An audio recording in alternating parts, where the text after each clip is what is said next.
Alegrai-vos, alegrai-vos sempre no Senhor. Repito, alegrai-vos, o Senhor está perto. Criai ânimo, não tenhais medo. Alegremos no Senhor, pois Ele está próximo. Reconhecendo o seu agir benevolente em nossa vida, queremos nos deixar contagiar pelo anúncio de salvação que Ele nos faz nesta liturgia. A chegada do Salvador afasta de cada um de nós o desânimo e firma nossos passos no caminho do Evangelho, no caminho da boa notícia. Este é o domingo da alegria, pois Deus cumpre suas promessas, Ele nunca nos abandona. A liturgia deste domingo lembra a proximidade da intervenção libertadora de Deus e acende a esperança no coração dos fiéis. E nos diz: não vos inquieteis, alegrai-vos, pois a libertação está a chegar.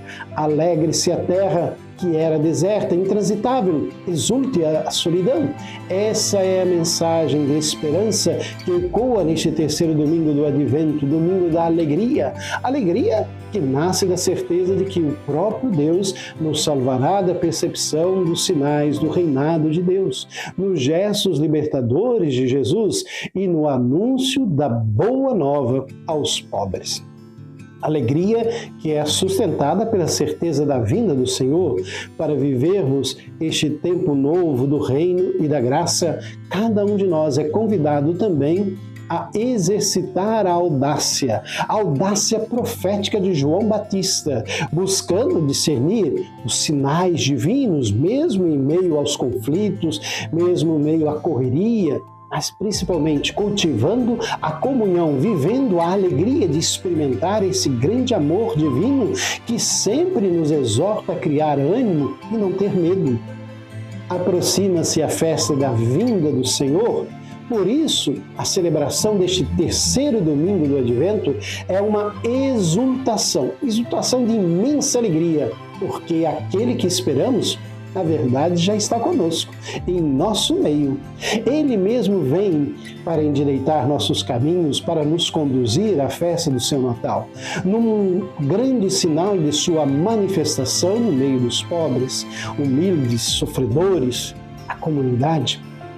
A comunidade é o lugar ideal para entrarmos em comunhão com Deus fiel.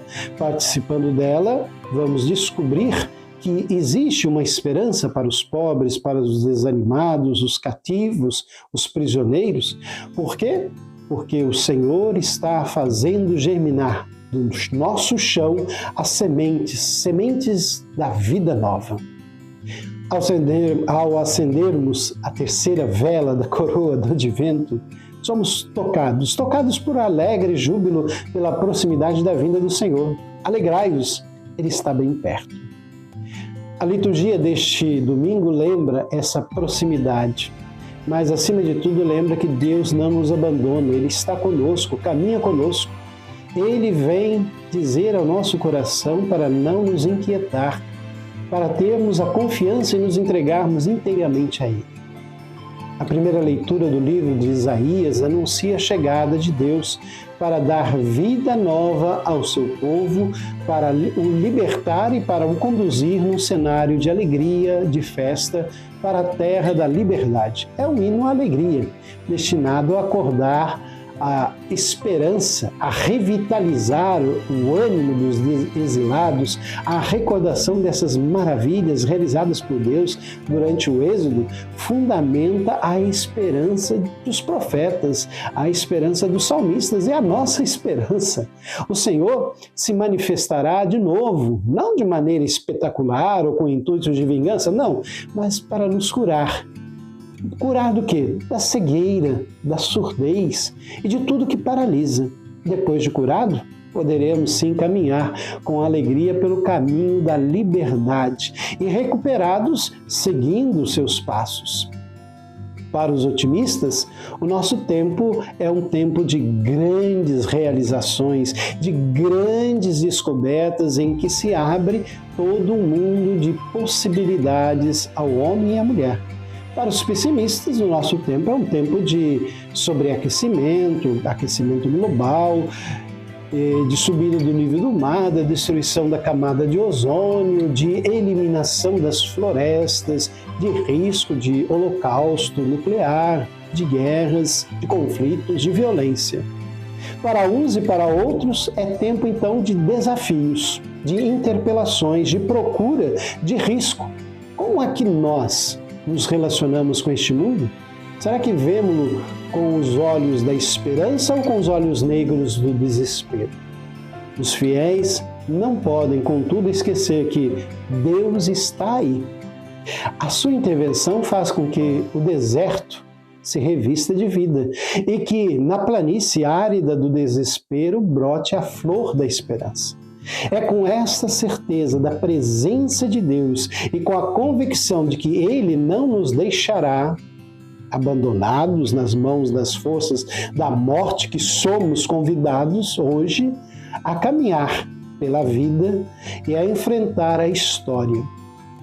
O advento é o tempo em que se anuncia a espera, e espera intervenção salvadora desse Deus em favor do seu povo que caminha. No entanto, ele só virá se eu estiver disposto a acolhê-lo. Ele só intervirá se eu estiver disposto a receber de braços abertos a proposta de libertação que ele vem me fazer. Será que estou preparado para acolher esse Senhor libertador? Ele tem lugar na minha vida, na minha família, na minha comunidade, na minha diocese? A sua proposta libertadora encontrará eco no meu coração? O Evangelho de São Mateus nos descreve de forma bem sugestiva a ação de Jesus, o Messias, esse mesmo que esperamos neste advento. Ele virá e ele irá dar vista aos cegos, fazer com que os coxos recuperem o movimento, curar os leprosos, fazer com que os surdos ouçam, ressuscitar os mortos, anunciar aos pobres que o reino da justiça e da paz chegou. É este quadro de vida nova, de esperança que Jesus nos vai oferecer. O texto de hoje divide-se em duas partes. Na primeira, Jesus responde à pergunta de João e dá a entender que ele é o Messias, os versículos 2 a 6.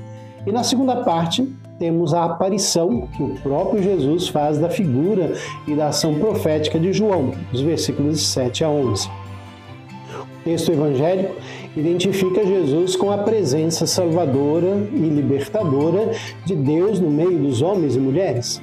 E neste tempo de espera, somos convidados.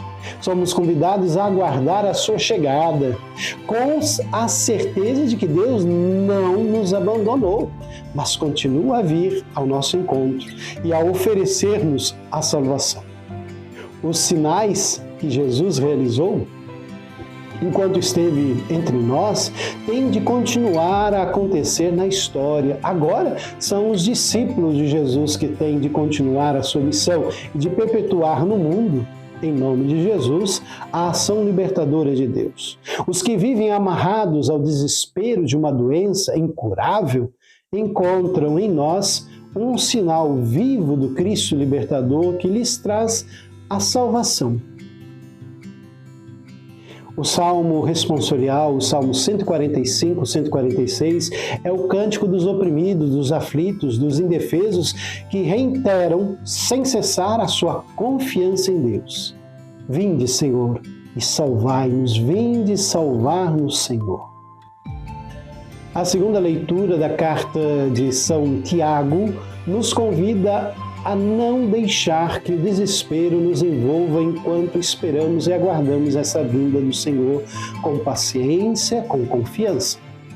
Entre a primeira e a última vinda do Senhor está o tempo justamente da esperança, impregnada de paciência, de perseverança, ressurgindo de vez em quando, mesmo no mais profundo da provocação. Muitos irmãos nossos fazem todos os dias a experiência intolerável de viver na injustiça, no medo, no sofrimento, à margem da vida, privados de dignidade, desprezados, descartados. Tiago diz-lhes: apesar do sem sentido da vida, apesar do sofrimento, Deus não vos abandonou, nem esqueceu. mas vai libertar-vos. Aproxima-se o dia da intervenção salvadora de Deus. Esperai-o, não com o coração cheio de revolta que vos destrói e que magoa, todos aqueles que, sem ter culpa, vivem caminho ao vosso lado, mas com esperança e confiança. Nós, Igreja de Jesus, testemunhas do projeto libertador de Deus, temos de anunciar o projeto libertador desse Deus e de Deus aos escravos e oprimidos, e não deixar que a luz da esperança se apague. Anunciamos a salvação aos pobres. Anunciamos a salvação aos oprimidos com as nossas palavras, com os nossos gestos, com o nosso testemunho. A salvação de Deus chega ao mundo através do nosso testemunho. Lutamos objetivamente para tomar realidade e tornar realidade esse projeto libertador de Deus e para silenciar a opressão, a injustiça, tudo que rouba a vida e a dignidade a qualquer homem, qualquer mulher. Por isso, como é que nós estamos vivendo esse nosso testemunho? Portanto, a liturgia deste domingo, domingo da alegria, nos impele a nos alegrarmos e não ter medo diante das dificuldades, pois a vinda salvadora de Deus transforma todo o universo, liberta o povo do cativeiro e se manifesta na ação libertadora de Jesus. A alegria está intimamente ligada à paz. Paz e alegria são duas grandes riquezas que queremos para o nosso mundo e precisamos. O Papa chorou pedindo paz para a Ucrânia. E na preparação da liturgia seria interessante procurar formas de dar um real conteúdo à nossa esperança, ver como as nossas palavras, paz e alegria, podem ressoar também no coração de cada um. Propor gestos concretos que vão neste sentido para os habitantes do nosso bairro, da nossa cidade, dos nossos vizinhos. Procurar que a nossa oração deste dia seja mais verdadeira e consequente na vida concreta. E como convidar os cristãos a ser testemunhas da paz e da alegria de Cristo? Vivendo a fraternidade, a solidariedade. A festa de Natal este ano mudará muitas coisas, principalmente o nosso coração, se abrirmos para Ele e deixarmos Ele nascer na nossa vida, na nossa família. Que a gente possa refletir em cada momento essa nossa vida. Aos homens e mulheres que reconhecem a sua fragilidade, Deus manifesta o seu poder. Não é frequente reconhecermos os nossos desvios, os nossos erros, a nossa fragilidade, a nossa vulnerabilidade. Porém, isso seria reconhecer simplesmente a nossa humanidade.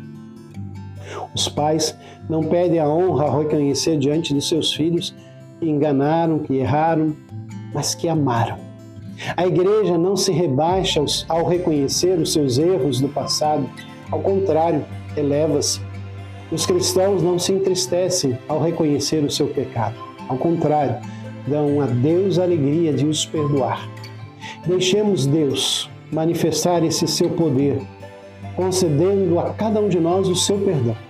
Basta que nos reconheçamos frágeis, humanos, então a nossa fragilidade irá mudar em força. De frágeis, vamos nos tornar fortes, fortes de ser amados. Por isso, paciência, uma palavra em sentido contrário aos nossos comportamentos. Exigimos tudo imediatamente, queremos tudo rápido. E há de mais de 2 milênios em que nós esperamos a vinda do Senhor. Ainda não veio, mas já está. Renovemos, reajustemos o nosso olhar de fé. Vamos redescobrir o bem presente e em ação em lugares e situações que tantas vezes não estávamos a encontrá-lo. Sempre em atitude de alegria, de esperança, o Senhor vem ao nosso coração. Senhor nosso Deus, Deus amado, que nos prometeis a felicidade sem fim, concedei-nos um coração pobre, e fazei que a próxima vinda do vosso Filho transforme o mundo com a sua paz. Amém, amém, amém. Bom, alegre e abençoado domingo a todos vocês.